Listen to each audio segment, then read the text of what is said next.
बहुत बहुत स्वागत है आपका एक बार फिर से। आज हम पहुंचे हैं महाराष्ट्र के सांगली में। जी हां, सांगली लोकसभा क्षेत्र में आज मौजूद है। मैं हूं आपके साथ रवि मिश्रा और यह है TV9 भारतवर्ष का चुनावी प्रोग्राम पब्लिक पोल, जहां आज हम सांगली की जनता के बीच में मौजूद हैं और यहां अलग अलग राजनीतिक दलों के प्रतिनिधि भी मौजूद होंगे। उनसे आपका परिचय कराएंगे और जानने की कोशिश करेंगे कि सांगली के बड़े मुद्दे क्या हैं।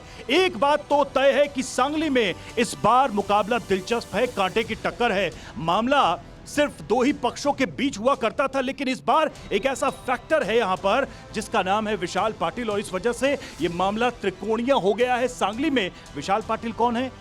वो है कांग्रेस के बागी नेता जो इस बार कांग्रेस के ही यानी कि उद्धव गुट से जो यानी महा विकास आघाड़ी के कैंडिडेट हैं उनके खिलाफ चुनावी मैदान में है। साथ ही बीजेपी लगातार यहां से जीत दर्ज करती रही है। सवाल यही कि क्या सांगली से एक बार फिर से बीजेपी जीत दर्ज करेगी? इन सभी मुद्दों पर बात करेंगे। हमारे साथ देखिए इस वक्त जो मेहमान जुड़े हुए हैं उनका परिचय करा दें। हमारे साथ इस वक्त करीम मिस्त्री हैं, विशाल पाटिल के लिए ये यहां पर मौजूद है जो निर्दलीय कांग्रेस के बागी हैं, और साथ ही अयूब बारगीर हमारे साथ देखिए महाविकास आघाड़ी के इस वक्त जुड़े हुए हैं। शिवसेना जो है उद्धव गुट उसकी शिंदे गुट की तरफ से देखिए ये महाराष्ट्र में बड़ा कंफ्यूजन हो जाता है क्योंकि अब तो एक ही पार्टी के दो हिस्से हो चुके हैं। और कांग्रेस की तरफ से हमारे साथ भाई साहब पवार हैं जो कि जनरल सेक्रेटरी सांगली के कांग्रेस से जो इन सबसे हम बातचीत करेंगे। लेकिन इस बीच एक खबर आई है। खबर यह आई कि प्रधानमंत्री नरेंद्र मोदी राजस्थान में थे और वहां पर उन्होंने एक बार पुराना विषय उठाया है। कांग्रेस ने उन पर जो आरोप लगाए,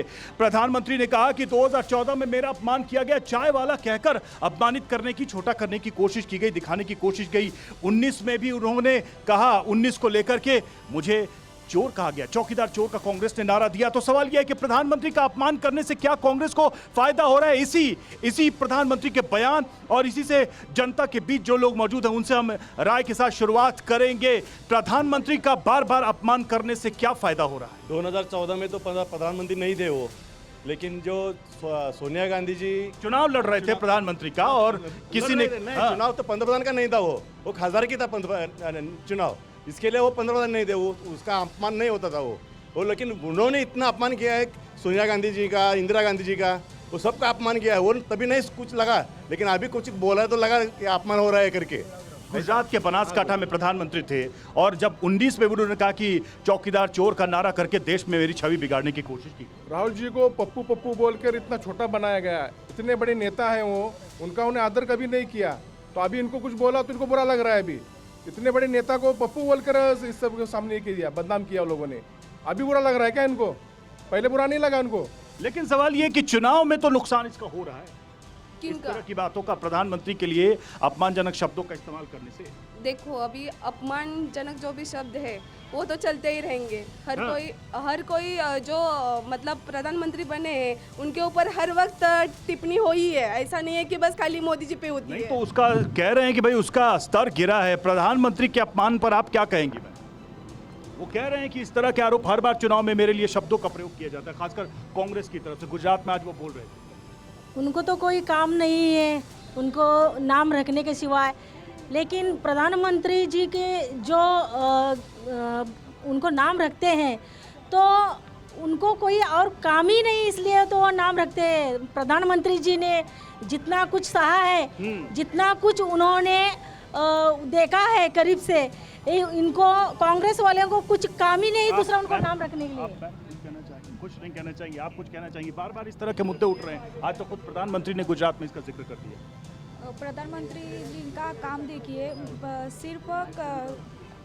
सिर्फ नाम रखने के लिए इस्तेमाल मत कीजिए। चलिए ठीक है, अब जरा हम अपने जो प्रतिनिधि मौजूद अलग अलग दलों के, प्रधानमंत्री को लेकर क्या ऐसी दिक्कत है? वो कहते हैं कि हमारा काम को लेकर आलोचना करिए, मेरे ऊपर इस तरह के आरोप लगा के आपको क्या लाभ मिल रहा है? पार्टियां तो बार बार हार रही हैं, नरेंद्र मोदी जीत रहे हैं। ये सब जो भी है ये विरोधकों का काम ही है, क्योंकि नरेंद्र मोदी साहब ने महासत्ता बनाने के लिए प्रयास किया है उन्होंने इस देश का, और इसी देश के महासत्ता बनाने के लिए अग्रसर है। आज हमारी जीडीपी जो है जो देश की, वो आज 5वें नंबर पे उन्होंने ला के रखा है, जो दुनिया की सब में बड़ी जीडीपी है।